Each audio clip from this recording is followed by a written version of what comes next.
Hey everybody and welcome back to the channel. We have made it to part 4 of my Oscar Best Picture tier list, and today I'm going to be looking at every winner from 1990 to 2009. Before we jump into the tier list, I always have to say this at the beginning of the video, these rankings are based on my personal enjoyment of the film, so they may differ from yours, but this is just how much I personally like the movies. Now we got that out of the way, let's jump into the tier list.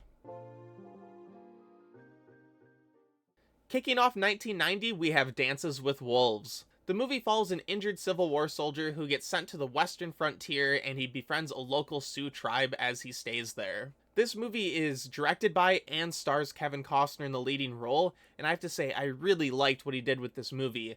He has the western frontier shots looking massive and epic and beautiful, and they have some wonderful wildlife shots as well. They used real buffalo in this like buffalo hunting slash wrangling scene, and it's just like one of those scenes that really is the highlight of the movie, and you can tell a lot of passion and love was poured into this film from Costner. I've also talked about in this series how some of these 3-4 hour long epics that won Best Picture have elements that kind of like really drag the film down or just screech the tone to a halt, and it doesn't really work for me throughout the entire, like 4 hour long runtime with these films. And I kind of expected Dances with Wolves to do the same thing, as I kind of knew it was a long, slow film going in, but I think it's very slow in nature, but it's handled very well. Kevin Costner's character is very quiet. He's constantly writing in his diary, and we get these very monotone voiceovers of his thoughts about everything he's experiencing. Just living on his own, living with the wildlife, and then interacting with the Sioux tribe and befriending them. And I think that monotone style and just kind of very dry and slow and sweeping could really drag the film down if it wasn't handled correctly, but it kind of keeps that same pace throughout, and I really enjoyed how it truly was just kind of living through this one man's experience and everything that he stood for and everything that he came to love about staying on the western frontier by himself. Now, does the film have a little bit of that like white savior complex idea baked into it? A little bit. I mean, I think this movie is a little bit more about someone trying to find his place in the world. At the beginning of the movie, Costner's character is trying to off himself basically before becoming a Civil War hero. He does something that basically should have led to his death, and you can tell he's just not happy with his life. So this is him just kind of like finding himself, and I guess he's doing that by, learning more about another group of people and interacting with them and integrating with them. So I mean, it has a little bit of that, but it's by no means like the worst offender to that idea at all. I think this is overall just like a really slow and sprawling, massive film that I really, really enjoyed a lot more than I was thinking going into it. And I am going to take Dances with Wolves, and I'm going to put it in the great category. Up next for 1991 is The Silence of the Lambs. Before I even start talking about this movie more in depth, I am going to put it on the tier list, and it's going right up here next to The Apartment and Casablanca in the masterpiece category. The Silence of the Lambs is one of my all-time favorite movies, and it's also one of the most unique films to win Best Picture. It's really the only horror-adjacent movie to ever win the award. It definitely leans a bit more into that crime thriller area, but it definitely has some horror elements throughout, and horror is my favorite movie genre, so I was just ecstatic that this movie was able to take home the prize. As we can clearly tell, I am very deep into the Best Picture watch through, and that's just a genre the Academy does not like to go out to bat for. But just because it's unique in that type of way doesn't automatically make it a masterpiece. What makes this movie a masterpiece, in my opinion, is we have two of the greatest performances ever given with Jodie Foster and Anthony Hopkins as Clarice and Hannibal Lecter. Hannibal Lecter is probably the most memorable character from this movie, and Anthony Hopkins absolutely kills that role. He also won Best Actor this year at the Oscars, which is kind of crazy because I believe he's only on screen for about 20 or so percent of this movie, but I think he really did deserve the Best Oscar award because his presence is felt throughout the entire runtime of the movie, even if he isn't on screen. Jodie Foster, though, is otherworldly in this movie. She is truly phenomenal, and as I'm sitting here just kind of briefly thinking and going through the films in my mind, it might be the best female performance ever given in a Best Picture winner. I'm definitely gonna have to go through and kind of check that all out, because at the end of my best picture watch through, I am going to name my favorite for each of the above the line categories at the Oscars. But just kind of off the top of my head, I don't think many people can top what Jodie Foster does in this movie. Her just like anger and emotion is oozing over every single second of this film, and you just get sucked in, and it's just such a fantastic crime thriller. And on top of their performances, I also have to mention the character of Buffalo Bill. He is just such a perfect villain to be lurking in the shadows. He's just kind of like quirky and weird enough to be terrified of him, but he's also just such an intriguing villain on screen. This movie is just fantastic. It is one of my all-time favorite watches, and it truly, truly deserves to be in this masterpiece category. Up next is Clint Eastwood's Unforgiven. The movie follows an aging bounty hunter who takes on one last job with a new guy in the block and his old partner, so he can secure some cash for his motherless children. After I watch these movies, I generally like to check like IMDb and Letterboxd and read some other people's reviews and thoughts on the film, just to kind of see different people's perspectives on these movies. And I saw a lot of people talking about how this film is a send-off to the Western genre, as it was kind of slowly sputtering out at the end of the 1990s. And also, it's kind of Clint Eastwood's love letter to the genre, as he himself was starting to get a little bit older. After being known as a Western movie star for so many years, going back to the 1960s with like The Good, the Bad, and the Ugly, and those types of movies. And I'll be honest, I have a massive blind spot for Western movies. I haven't seen a ton of them. I haven't even seen a lot of Clint Eastwood's filmography. So for me to draw that conclusion from the movie was something I just wasn't going to do. So I think this is a movie I'd like to revisit after I become more familiar with the genre and its roots in the 1950s, 60s, and 70s. And I know Western started even before that, way back in the 20s, the movie genre was like starting to pick up a little bit. So I think if I went back and visited some of those films, I may have some more appreciation for this one. But overall, this movie is still really good. It's just a couple of bounty hunters trying to take down a corrupt sheriff, and it's entertaining. It's a very, very entertaining watch. It has some great humor throughout. Clint Eastwood's fantastic in the leading role, and I also love Morgan Freeman as his sidekick too. It's a very enjoyable watch, but I will admit I could tell I was missing a little bit of kind of that genre context that came along with it. So it just didn't fully work for me, and that's kind of a little bit partially on my part, because I know a lot of people absolutely love this film, but I am going to put Unforgiven in the good category. Up next is another massive movie, Steven Spielberg's Schindler's List. The movie follows the true story of Oskar Schindler and how he saved thousands of Jewish lives from Nazis during World War II by hiring them as slaves in his factory. This movie is just fantastic. It is so heavy and emotional and just brutal, and you just feel this film from the second it starts to the second it ends, and especially that ending. That ending is just so emotionally moving. If for some reason you haven't seen this movie, I won't speak on it right now, but definitely check out this movie because it is just fantastic. How wonderfully Steven Spielberg handled this subject matter with care, and just how fantastically this movie's put together. It perfectly walks the line of being disturbing and fully showing you the weight of everything that was happening during World War II, but it never like fully crossed that line where it's just like too disturbing to watch, like you have to turn it off and walk away. I mean, it's very, very heavy and it is disturbing at some points, but I think it just has this perfect balance where it's still watchable, because I think with a subject matter like this, you could go too far and it could just be way too uncomfortable. Just fantastic. I mean, the red coat just punches you right in the gut. This movie is just one of those masterpieces that will live on forever. And kind of like thinking about this movie, is this Steven Spielberg's best film or his magnum opus? I feel like it's his most important piece of film. I don't know if it's his best. I mean, Jaws really created this like summer blockbuster. Jurassic Park is a lot of people's favorite movie of all time. I'm personally a massive fan of E.T. Like, I'd rather rewatch those movies just because they're fun and more enjoyable than Schindler's List, obviously.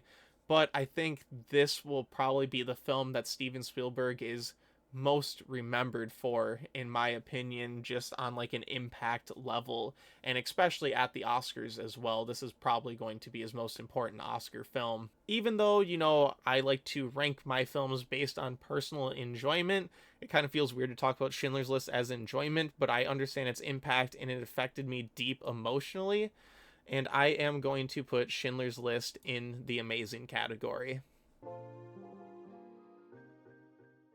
Keeping up with the theme of massive movies that won Best Picture, up next is Forrest Gump. The movie follows a man with an extremely low IQ retelling to people on a bench all of the things he accomplished in his life, but how his one true love always seemed to evade him. I think this is probably one of the more harmless Best Picture winners of all time. I mean, it's just a very, very simple and straightforward story once you break it down about how we need to take a step back, enjoy the little things in life, and just appreciate the short time we have on this earth. And I think that's why this movie really spoke to people and still does speak to people. It's just a very simple message and a very easy movie to consume. I can also see why people loved this movie in the 1990s. It just revisits everything that America accomplished throughout the 1900s and just shines it in a very positive light. And plus, you get to see one of the biggest movie stars in Tom Hanks inserted into these famous moments of American history. I do think the movie can be a little heavy-handed at some parts. I really don't like how the movie handles Jenny at some points, about how she's always doing the incorrect thing. She's like doing drugs and just doesn't like Forrest at certain points. It seems a bit, over the top, and it's being a bit too in your face about its message. And I know a lot of people don't care for this movie or they think it aged very poorly, and I can see where that group of people come from as well, as this movie kind of is the white male ideal standard of how, life should have gone throughout the 1900s, or how they think everything played out perfectly, and how Forrest Gump is like this ideal human, even though he's kind of imperfect in his own right. But I think the movie isn't trying to be that deep. I think the movie's just very simply trying to be a feel good story that's telling us we really need to enjoy the little things in life because we just have a short time on this planet Earth. And I think I said that at the beginning of my rambling here. But this movie is just very harmless. I think it's simple. It's a fun watch. It's kind of cool to see all these moments of American history recreated on the big screen. I don't know. I had a good time with Forrest Gump. I don't think it's the most amazing movie ever created. I definitely don't think it's the best movie ever created. But I do think overall it's a good movie, and that's where I'm going to place it on my tier list.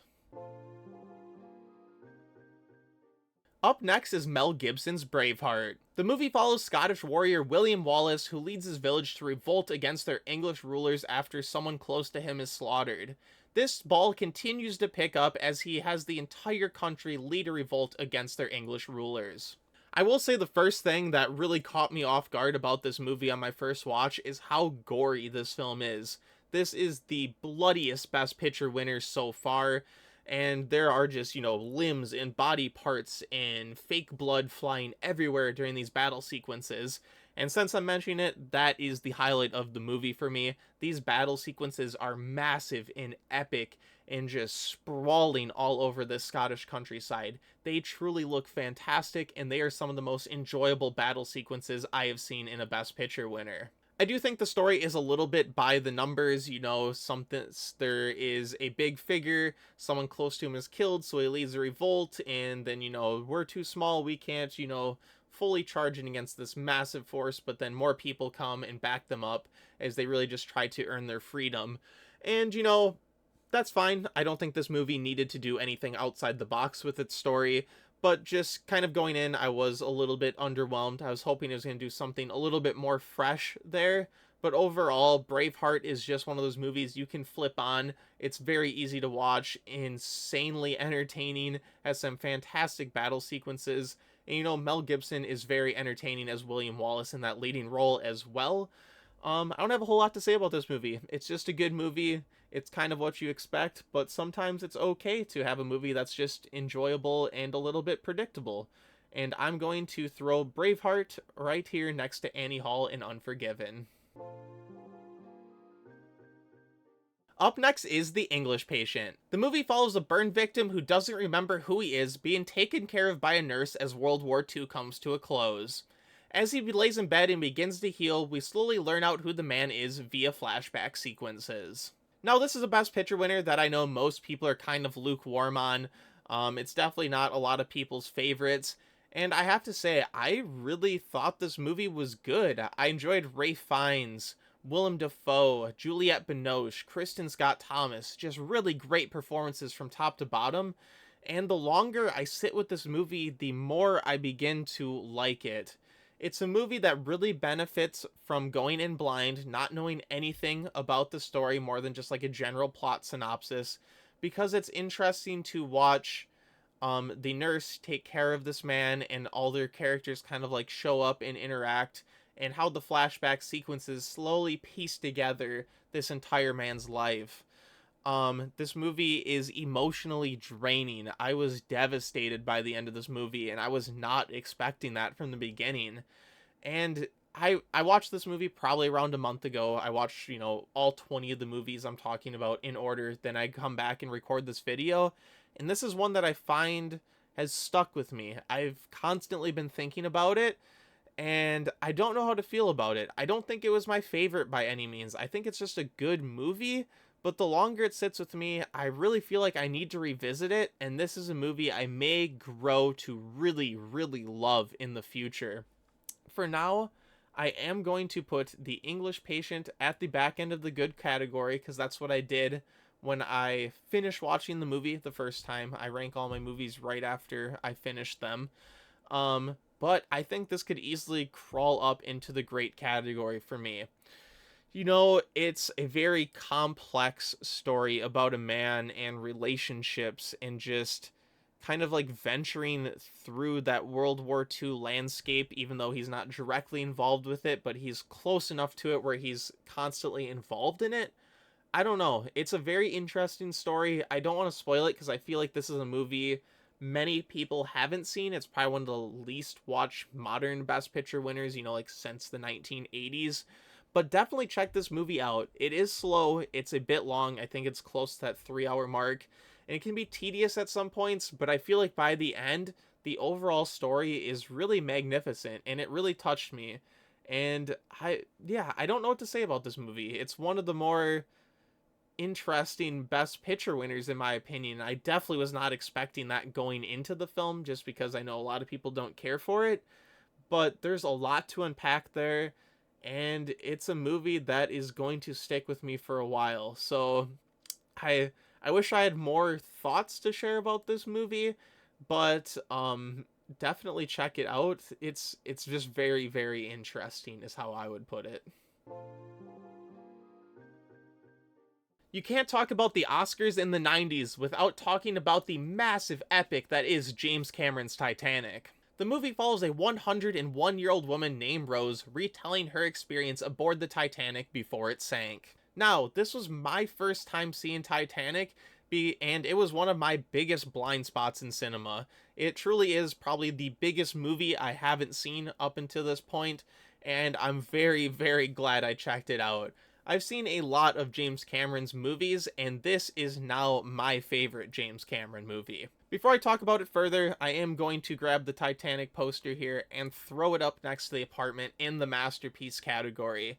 James Cameron is known for pushing the boundaries of cinema and doing amazing, amazing groundbreaking things, but this movie just truly stands out apart from his other work in my opinion. The ship looks amazing, how it's basically one for one recreated. All of the interior shots look just like the original ship.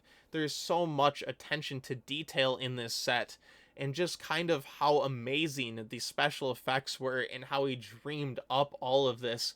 I mean, the sinking scenes where people are sliding down the deck and frantically running around is just mind-boggling from a production standpoint, and I don't think many directors outside of James Cameron could accomplish such a enormous vision like Titanic was. But beyond from that, what I really, really loved about this movie is Kate Winslet and Leonardo DiCaprio as Rose and Jack. Their relationship is the true heart of this story, and it's that perfect movie romance. It's kind of cheesy, it's kind of out there, it's dreamlike, it's those romance stories you have only in your dreams. It's just that perfect balance that just sucked me in, and I loved every single interaction between Jack and Rose, and I was completely invested in their relationship. Just watching them run around all the different areas of the ship, down to like the engines and into the storage room and across the decks. It's just some of those scenes are the perfect amount of romance and love and lust for the big screen. And then you just kind of have to talk about the score. I mean, that Celine Dion song is just fantastic. It's probably going to go down as the best original song for an Oscar Best Picture winner of all time. The score itself is just epic and sweeping and just as enormous as the film is as a whole. I just can't get over how big the scale of this movie is.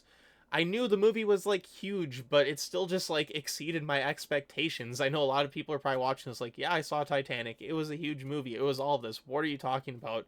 I don't know what I thought about before going to this movie. I just did not expect it to be this, and it just absolutely blew me away.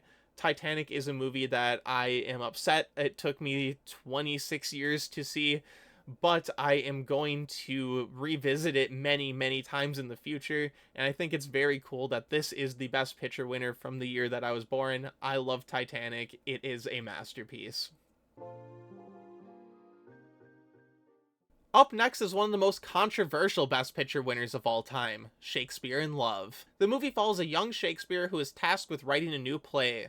When a young noblewoman shows up and auditions for the play, they fall in a forbidden love. Now, I'll kind of speak on the controversy around this movie before jumping into the film itself. Kind of what happened around this film is Steven Spielberg's Saving Private Ryan was the front runner throughout most of the season, but the Weinstein Company, led by Harvey Weinstein, led a kind of questionable campaign behind Shakespeare in Love and really, really pushed this movie for the win, and it ultimately ended up winning.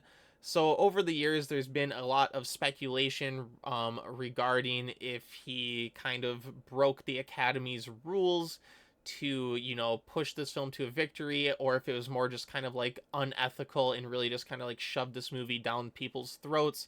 No one really knows, but there's been many heated debates and conversations online around this movie's win. Regarding the film itself, I don't think the film is terrible.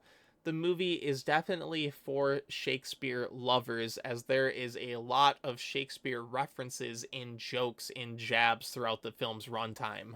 If you kind of want a more general idea of what this movie's about, it's kind of Shakespeare writing Romeo and Juliet while going through a Romeo and Juliet-esque plotline himself in real life. So it kind of has like Shakespeareception, along with kind of all that Shakespeare comedy and playfulness I spoke about just a little bit ago. So it's kind of just a very, very Shakespeare deep movie. It's definitely made for the people who love theater and especially love Shakespeare. But as someone myself who's kind of indifferent about Shakespeare, not the biggest, theater or play person of all time, I still had a good time with it. It's a fun movie. Do I think it deserved to win Best Picture? No. Should have won over Saving Private Ryan? Definitely not. But, I mean, I'm not the most upset about it. I don't know. It's an okay film. There's some decent performances throughout. Should have Gwyneth Paltrow won for Best Actress? I don't know about that. Should have Judi Dench won for Best Supporting Actress? Absolutely not. Judi Dench is in this movie for like 5 minutes, maybe 10, and that's kind of pushing it, and she won Best Supporting Actress. If anything, if there's any controversy around this movie winning anything, I think it should be for that. I have no idea how Judi Dench won Supporting Actress this year. That was just like mind-boggling to me when I read that after viewing the movie. I don't think she did nearly enough to even be nominated, let alone win. But regardless, I think Shakespeare in Love is a pretty harmless movie. It's nothing I'm going to be revisiting anytime soon. but I am going to put Shakespeare in Love in the decent category. And we get to end the 1990s with Sam Mendes's American Beauty. The movie follows a middle-aged man going through a crisis as his marriage begins to fail and he has a growing infatuation with his daughter's underage friend. Now, when I talked about The Silence of the Lambs, I talked about how it was a unique winner, and I believe this would fall into that category as well. This movie is just very, very off the wall and bonkers and doesn't seem like something the Academy would go for. I also think the movie has been made increasingly more creepy considering Kevin Spacey is in the leading role in this movie, who is infatuated with the underage girl, and we have learned that that is kind of his MO in real life as well, which kind of adds just an extra layer of insanity to this movie in my opinion. But kind of just looking beyond that as the movie itself, I don't know if like the Academy was going through a midlife crisis themselves with the year 2000 and Y2K approaching, because it's just such a weird movie for them to go for. And that's just what really stuck with me watching this movie. I'm like, this won Best Picture? I cannot believe it. With that being said, I did enjoy the movie. There's a lot of interesting characters and weird stuff going on in this movie, and I like how it jabs at the kind of vulnerability and the imperfect nature of people just living their everyday life when, you know, for so long the suburban America was kind of like that picture perfect image of the ideal US citizen. So kind of to strip that all down and just reveal it as just messed up people just dealing with their lives was definitely interesting, and the movie is overall very enjoyable. The ending of this film is absolutely insane. I mean, I expected it to be insane as the movie went along because it just got weirder and weirder as it went on. And I think this movie holds up pretty well, even though some elements of it obviously don't. It's not something that I want to revisit over and over again. It's not like a movie I'm in love with, but I really like this movie, and I'm kind of happy that it won Best Picture because it kind of just adds to this list I'm keeping in my mind of unique films that won the award. Cool, you could have went with like another war film this year or something like that, but this is something unique. No film like this has won Best Picture up until this point, and I kind of enjoy that.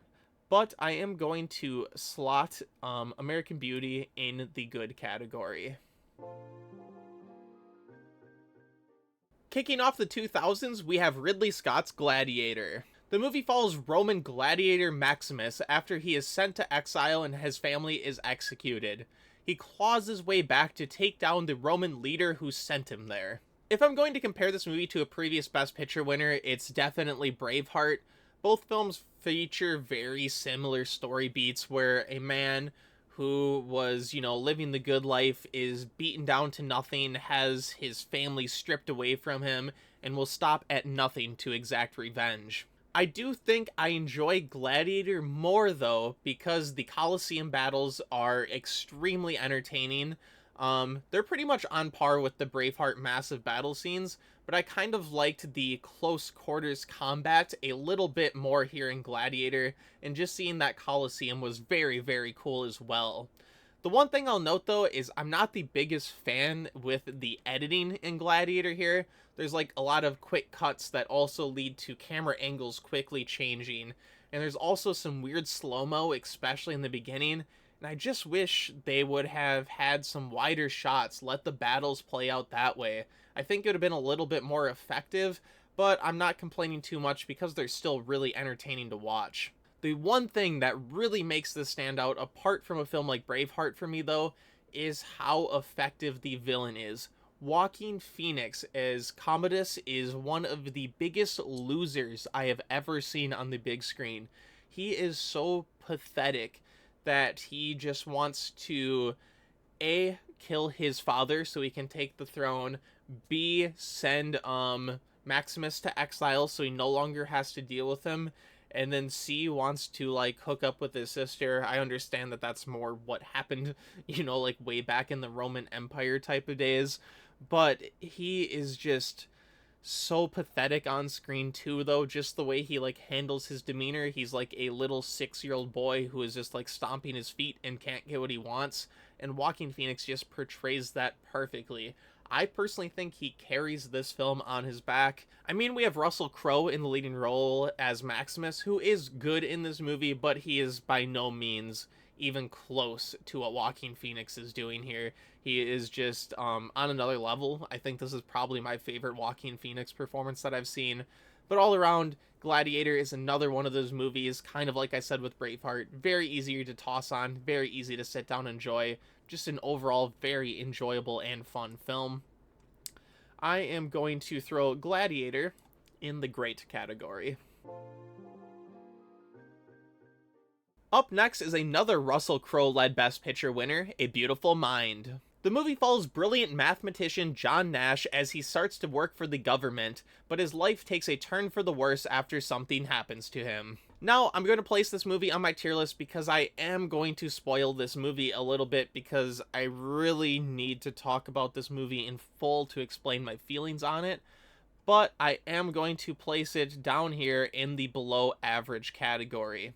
Now, if you don't want this movie spoiled for you, feel free to skip ahead now as I'm going to jump right into the main plot twist of this movie. So, the plot twist of this movie is that John has schizophrenia, and everything that he sees about working for the government and all the sneaking around that he's doing trying to provide them secret information is all in his head. He has schizophrenia.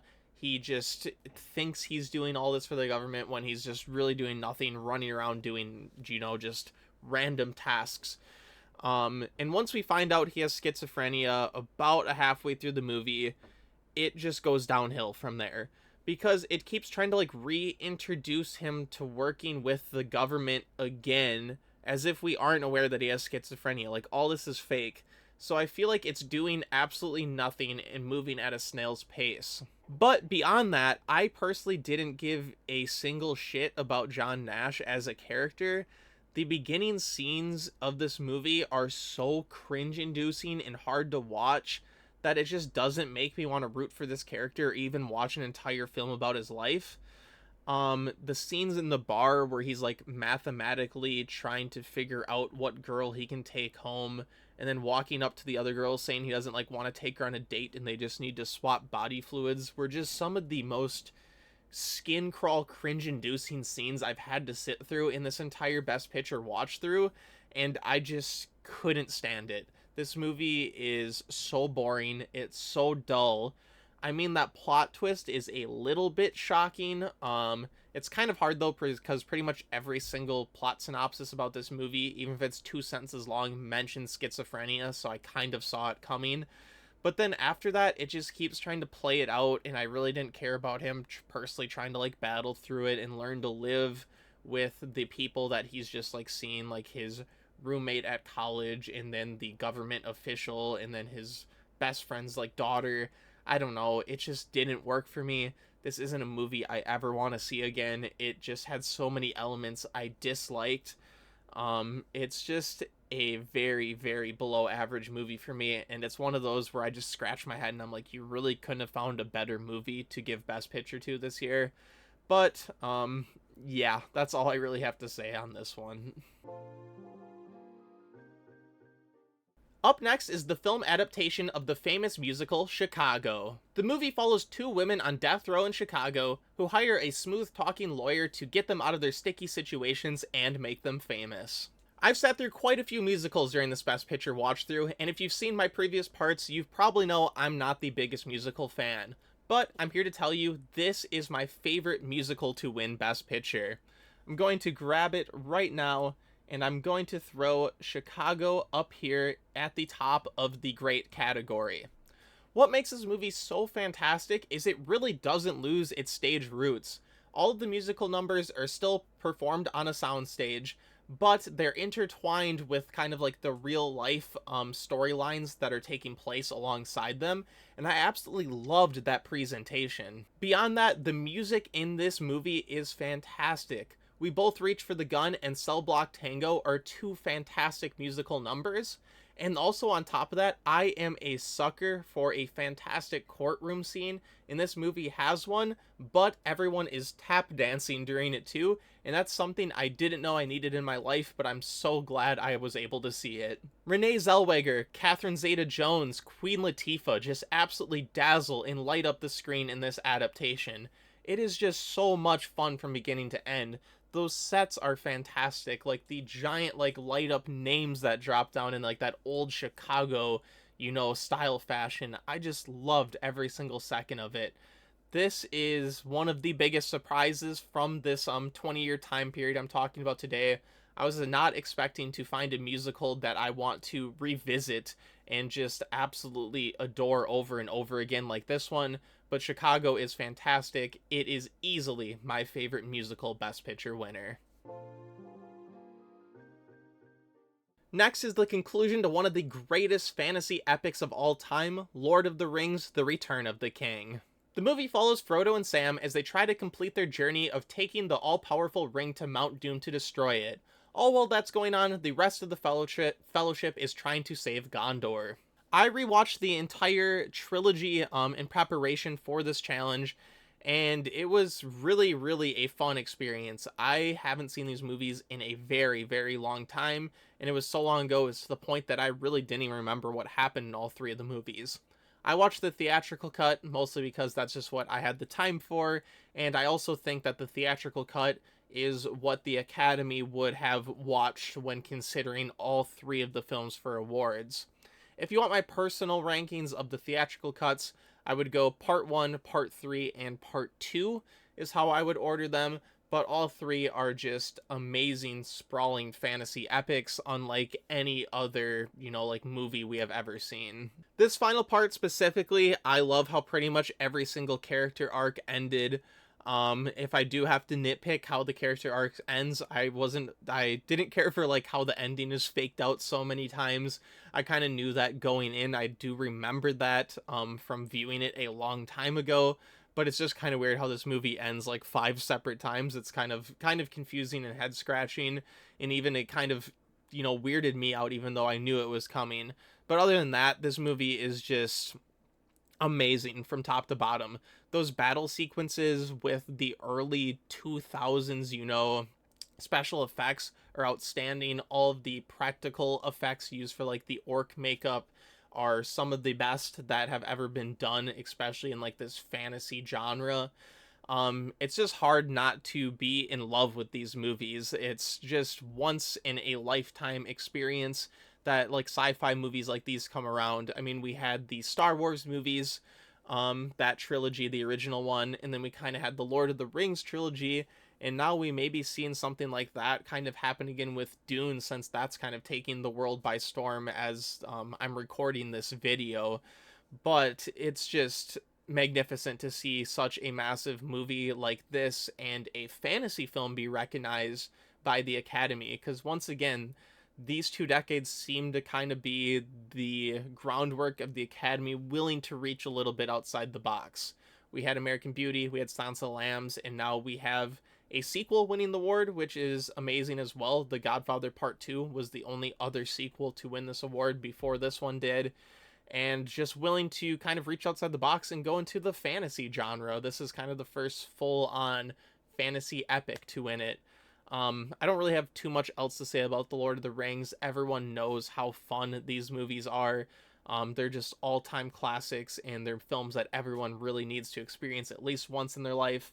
And I'm going to put Lord of the Rings: The Return of the King up in the amazing category.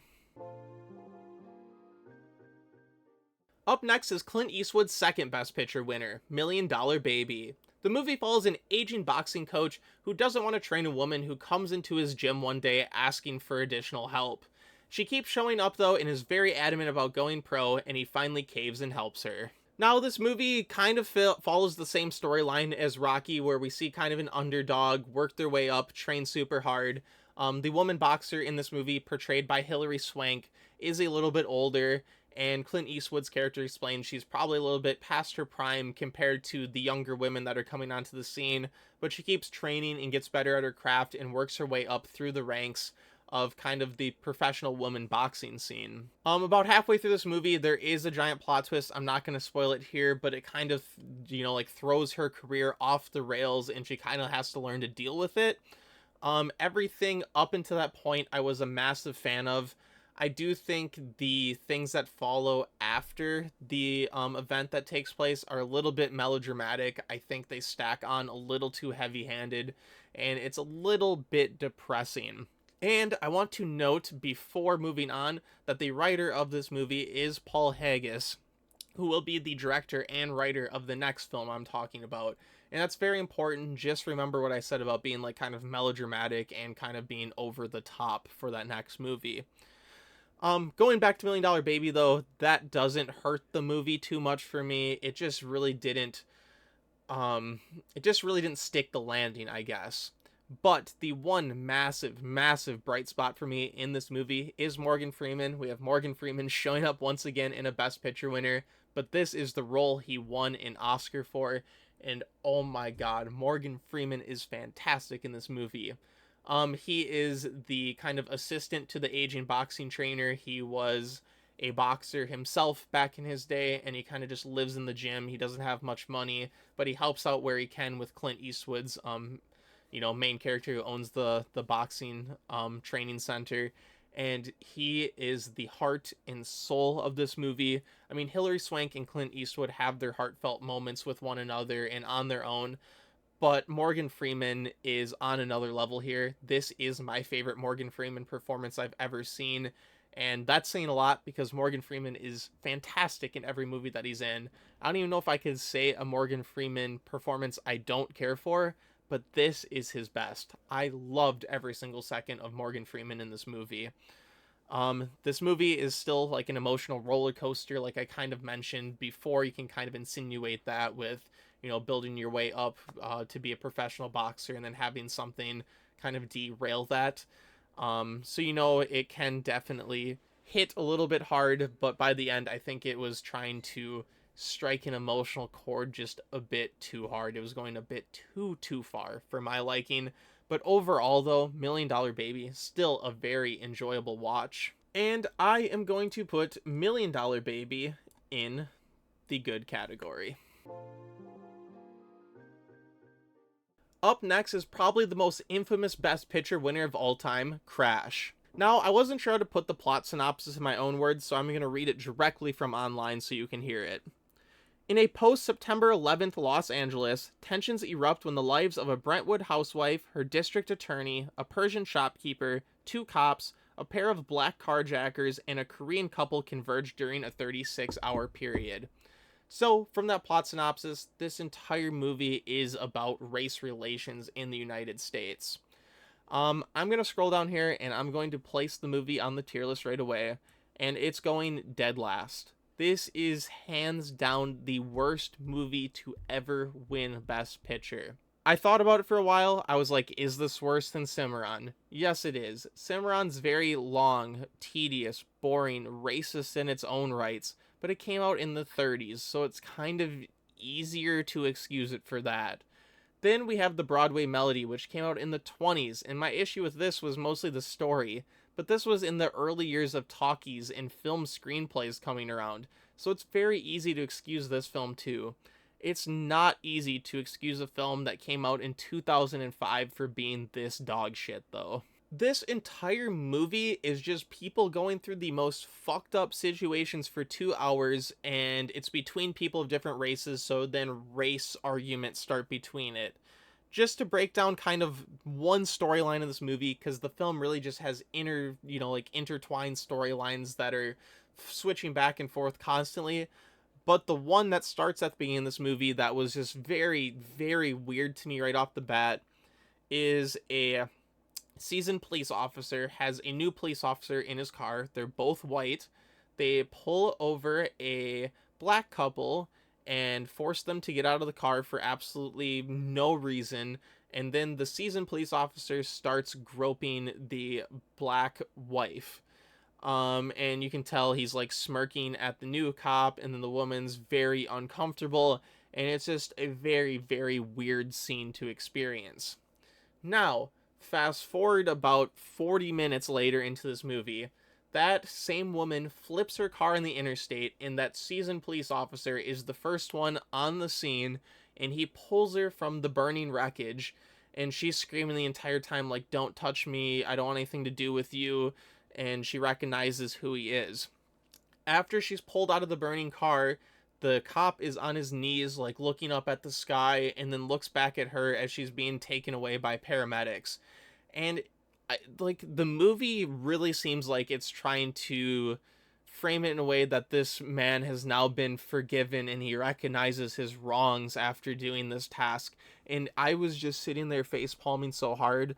This movie is terrible, and every single interaction is like that. It is just so weird. Every single storyline is like that. Like, I don't even know how to explain it. There's one scene where a little girl is almost shot with a gun, but then you find out it is a blank. So no one actually dies, but it is shot in the most like horrific manner possible. I just have a hard time explaining this movie. It is just so painful to sit through. It is clearly written by someone who is so out of touch and rich, and this is why I mentioned in the last film, Million Dollar Baby, to remember how I wasn't a fan of how depressing and melodramatic the second half of that movie was.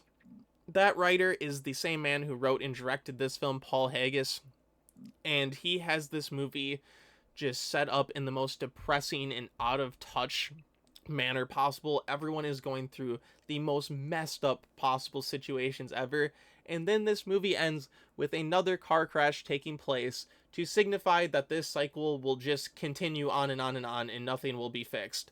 Like, it doesn't offer a solution. It just shows you a bunch of race relation issues that are so out of touch by a rich Hollywood type of person, and then offers no solution. It's just like, yeah, this whole thing will continue on and on forever.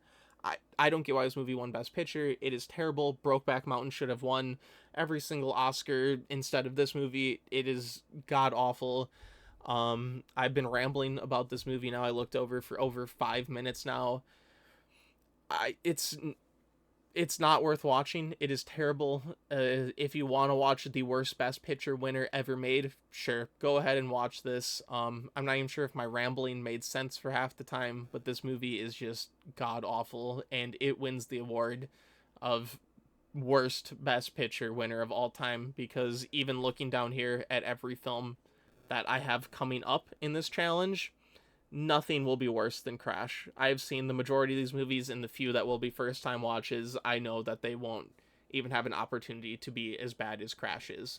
So, yep, congratulations, Crash. You are the worst Best Picture winner of all time. Now to talk about a good Best Picture winner, Martin Scorsese's The Departed. The movie follows the Boston Police Department trying to take down the Irish Mafia. What both sides don't know is that they planted moles on each other, and tensions begin to rise as more information is gathered. One thing I want to talk about right off the bat is only one acting nomination was given to this movie, and that was Mark Wahlberg in Best Supporting Actor. And that is just crazy to me. Leonardo DiCaprio and Matt Damon in leading would have been fantastic, but Jack Nicholson in supporting absolutely should have happened. Mark Wahlberg did not deserve the nomination over Jack Nicholson. If they want to nominate both, sure, that's fine. Mark Wahlberg is really good in this movie too, but he is just not on the level that Jack Nicholson is. This is a top tier Jack Nicholson performance, and we've seen a ton of those through this Best Picture watch through, but he is just off his rocker in this movie. It is fantastic. I'm also super happy Martin Scorsese was able to take home a Best Picture Oscar. I mean, his previous work like Goodfellas, Raging Bull, and Taxi Driver definitely should have garnered him this award at some point, in my opinion. And I'd even say that Killers of the Flower Moon is probably more like layered and layered in depthy movie compared to this one. This movie is more just a fun time with lies, deceit, crossing storyline, crossing information, immense violence, like the mob ties. So it's very fun from that point of view, but I just think Martin Scorsese has done a lot more kind of higher level type of movies that would have, benefited from this award more than The Departed. Because just like sitting down and thinking about Martin Scorsese's filmography, it's very weird that this is the one film that won him the Best Picture trophy. It just doesn't seem right. And that's nothing to take away from The Departed. This movie is great. I love this movie, but I just don't think it's on the level with some of his other work. But I will grab The Departed here, and I am going to throw it in the great category. Just an absolute blast from beginning to end. I mean, the twists and turns the story takes, and especially like the last 15 minutes of this movie, is just absolute bonkers as the story begins to wrap up. It's an all-time fun Best Picture winner, but Scorsese's best, not a chance, but I'm still very happy it won. Up next is the Coen brothers winner, No Country for Old Men. The movie follows a seasoned criminal, a police officer, and a man who finds $2 million in cash at a crime scene. The lines of prey and predator begin to blur as the chase for money and justice collide. I absolutely love the monologues at the beginning and end of this film from Tommy Lee Jones' character, the police officer. It kind of captures this sense of hopelessness that he feels, and I feel like it transfers over to how we feel about, evil and crime in real life. There's a sense of wanting to stop it, and there's like a hatred to all this evil, but there really is no true way to completely eliminate and stop it, and we're in this never-ending cat and mouse chase to do so. And that perfectly translates over to what takes place in the movie as well. The man who finds the money is constantly on the run because he knows the seasoned criminal is chasing him, but then the aging police officer is always one step behind to try to put an end to this giant mess that happened. It's a package that really makes for a fantastic thriller, and it has that Coen brothers feeling to it. Is it my favorite Coen brothers movie? It's probably up there. I don't think it tops Fargo for me personally, but you can feel the Coen brothers' signature filmmaking style and charm and comedy all over this. I feel like some of the comedy comes from Javier Bardem, who plays the seasoned criminal in this movie, which is kind of funny because he is a downright killer in this film. But he has a lot of entertaining sequences, and a lot of his banter is with bystanders who aren't involved in this giant jumbled mess, and those moments lead to some pretty funny elements throughout. I mean, most notably is that fantastic scene with him talking to the cashier at the gas station about like flipping a coin, and if he like lands on head, if it lands on heads, he gets to survive. It's just a fantastic scene and one of my favorites in Best Picture history. Overall, No Country for Old Men is just a super, super fun ride, and I enjoyed it on this rewatch just as much as I did the first time I've seen it. I am going to put No Country for Old Men right in front of Dances with Wolves in the great category. Up next is Danny Boyle's Slumdog Millionaire. The movie follows a poor Indian teen who's selected to compete on the Indian version of Who Wants to Be a Millionaire, but he's suspected of cheating after doing too good on the show. I'm overall very mixed on this movie. The biggest thing I don't care for is how the film is shot. It utilizes a lot of quick, fast editing and Dutch angles. I feel like every other shot in this movie is at that Dutch angle slant, and it got annoying after a while. I had to pause this movie about halfway through because it was kind of starting to give me a headache with how just like weirdly it was edited and shot. But while I was watching the movie, I was really enjoying the story. I was really enjoying the screenplay. I was rooting for our main character to, like win his money and sort his life out and all that sort of things. And the ending is a true feel-good moment. And I absolutely loved the dance sequence that started during the credits. It was just a super fun moment for the film too. This is one of those movies, though, the second you start breaking down the screenplay and thinking about it, it just kind of falls apart. So how he answers the questions to do so well on Who Wants to Be a Millionaire is he knows the answers due to his previous life experiences of living in, like the slums and the deteriorated areas of his country. But they perfectly align up in chronological order so he can tell these people his entire life story and how he answered every single question correctly, which is just like, what are the odds of that? of happening. And I get like it's a movie, you gotta suspend your beliefs a little bit and just kind of go with the punches, but it just is so unreasonable and so out there that it just took me out of the film a little bit, and it definitely made me dislike the movie more as I thought about it after it concluded. So with that editing and kind of being lukewarm on the story, I'm just overall very mixed on this film, and I'm going to throw Slumdog Millionaire at the bottom of the average category. And the final film I'm going to be talking about today is 2009's The Hurt Locker. The movie follows an army bomb squad in Iraq as they learn more about one another and learn how to work as a cohesive unit. Now to speak about the importance of this film at the Oscars. Kathryn Bigelow directed this film and she won the Best Director trophy, which means she was the first female to win Best Director at the Oscars. It truly is a shame that it took this many years for a female director to take home the award, but it is very, very well deserved here. Kathryn Bigelow did some very unique things with this film that I absolutely love. Jumping into one of those things I absolutely love, this entire film is shot with almost this handheld documentary-esque style.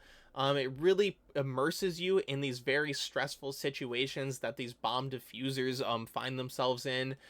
There's people, you know, like possibly looking at them, like aiming guns at them while they're diffusing these explosives that could easily wipe all of them out.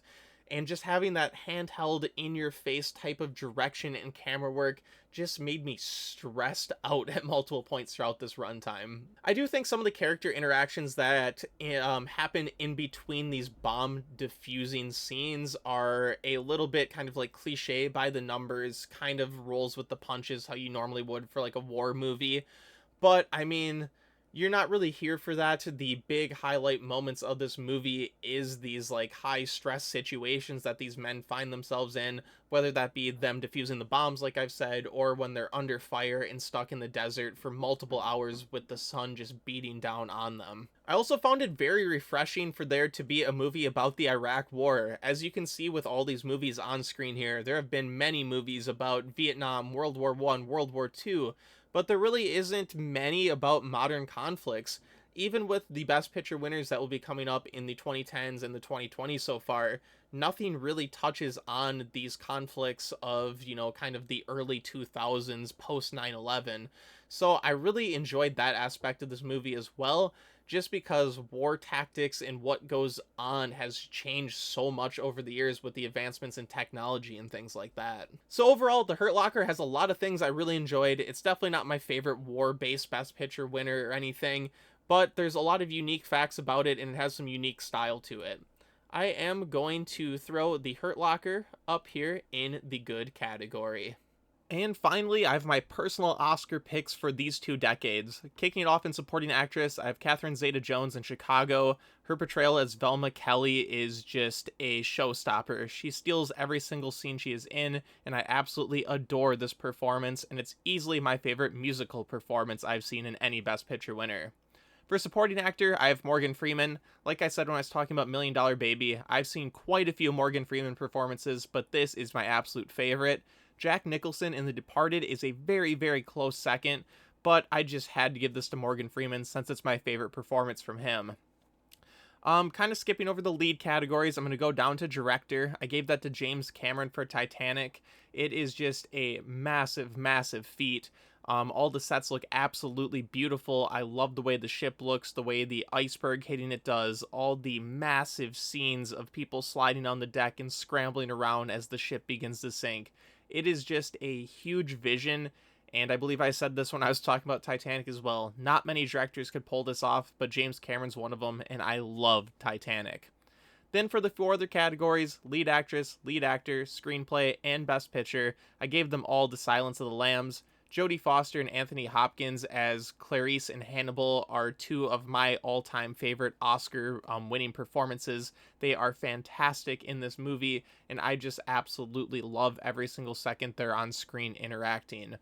A lot of that has to do with their performances, but that screenplay goes hand in hand with it. This is one of the best like murder, mystery, true crime detective type of movies, and it's one of my all-time favorites. And then Best Picture, once again, Silence of the Lambs is my favorite from these 2 decades.